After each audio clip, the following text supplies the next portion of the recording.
Yes, hello. This video is just a cry out for support for a very great person. This is for Dr. Yarere. He's been selfless. He's always been there helping people.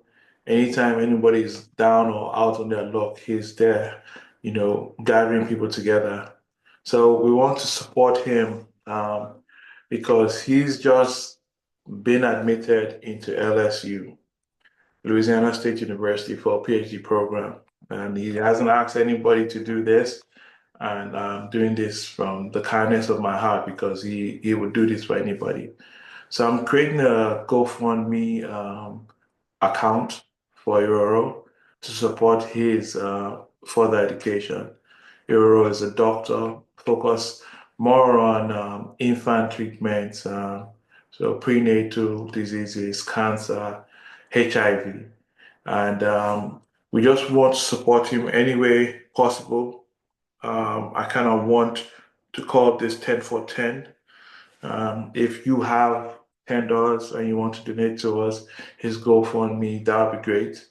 Um, but once you do that, please, send this GoFundMe account to 10 of your friends. So if we do 10 for 10, we just see what we can do as he starts his journey um, in his PhD program. Just so you understand, Iroro has being a doctor slash professor at the University of Port Harcourt and has been, selfless, giving. We're just trying to see what we can give to this great guy. I'm going to play an audio which is like a podcast, just trying to summarize what he's done so far. And so you guys can understand that you're not supporting someone that is not going to turn around and support others. He always has, he always will. He's a great family guy. He has a wife and four kids. So definitely is a worthy cause.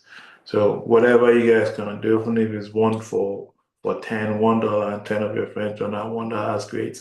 Whatever you can do, nothing is too small. The more of us that can get together behind him, the more I know this will be successful. Thank you. And listen, please. This is out of the Google.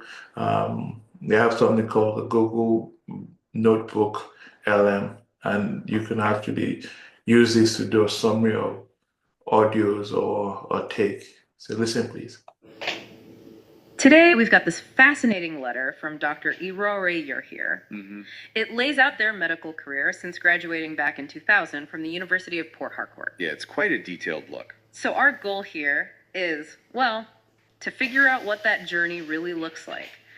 From med school grad to potentially becoming a professor, what does that path actually involve? It's a great case study. Yeah. And what strikes me right away is how quickly things move from the classroom to the clinic. Right. No missing about. Straight into an internship covering, well, everything, it seems. Yeah, pediatrics, obstetrics, and gynecology. Internal medicine, surgery, the big four. Exactly. And the letter points out gaining those really core skills early on. Like what specifically? Well, things like CPR, basic surgery, handling really sick kids. The fundamentals. The absolute essentials. That makes sense as a first step. And then there's that compulsory 1-year national service, often in a rural setting. Okay. So, exposure to potentially quite different healthcare challenges. Definitely. Yeah. Likely fewer resources, different patient needs. It forces adaptability, I think. Builds resilience early on. Okay, so after that broad start. Then comes the focus. The residency in pediatrics and child health. Right. This is where the specialization really kicks in. Precisely. Getting skilled in diagnosing and treating a whole range of childhood conditions. Like malnutrition, severe infections. Yeah. Sepsis, pneumonia, even more complex stuff like kidney failure, diabetes, thyroid issues. Wow, okay. That's a significant jump in expertise. It is. And then, look, there's further specialization. A 15-month clinical fellowship. Where's that? Nairobi. Focused specifically on pediatric endocrinology. So hormones and growth in kids. Things like diabetes, again, short stature. Exactly. Turner syndrome, Yeah. growth hormone deficiency, rickets. Very specific. Plus, international experience. And then another fellowship mentioned in Israel. Right. It shows this continuous drive to learn more, to get even more specialized, maybe see different approaches. So, foundation, then deep specialization with an international flavor. What about the academic side? Well, that's prominent too. The letter tracks progression from lecturer one up to senior lecturer. At the University of Port Harcourt, right? Correct. And it mentions being on track for a professorship in pediatrics and child health. So, not just treating patients, but teaching the next generation. Absolutely. Teaching medical students, covering general pediatrics, but also critical reasoning, managing complex cases. And working as an honorary consultant at the teaching hospital, too. Yes, so still very much involved in hands-on care, particularly with critically ill children. It's that blend of practice and academia. Seems like a demanding balance. It certainly is. And then you see the leadership roles taking shape. Like in the professional association? Exactly. Chairman of the Medical Consultants Group, roles in the Pediatric Association of Nigeria, Secretary General for the African Society for Pediatric Endocrinology. Okay, so that points towards strong communication, teamwork, leading within the profession itself. Definitely. It's about contributing to the wider medical community, not just your own practice or institution. And I noticed a master's degree as well. Yes, a Master of Science in Medical Education with distinction. That really underlines the commitment to teaching effectively, doesn't it? It's not just doing it, but studying how to do it well. Precisely. It's about excellence in education alongside clinical skill.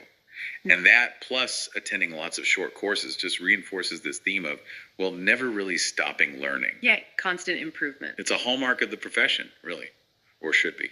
Okay, so if we boil it down, the key takeaways seem to be build a solid foundation, specialize deeply, maybe internationally, contribute academically, develop leadership skills. And commit to lifelong learning. It's the consistent pattern throughout the journey described here. Yeah, it really paints a picture of the sheer dedication and the breadth of experience needed to reach that kind of level in medicine. You can see how all these pieces fit together. And for you listening, it shows how these diverse experiences stack up, building that deep expertise that's needed in such a demanding field. Which leaves us with a final thought to ponder. We've seen the qualifications, the training, the roles, but what about those unseen qualities? Beyond the CV, what inherent traits truly define an exceptional doctor and leader like this? What really sets them apart?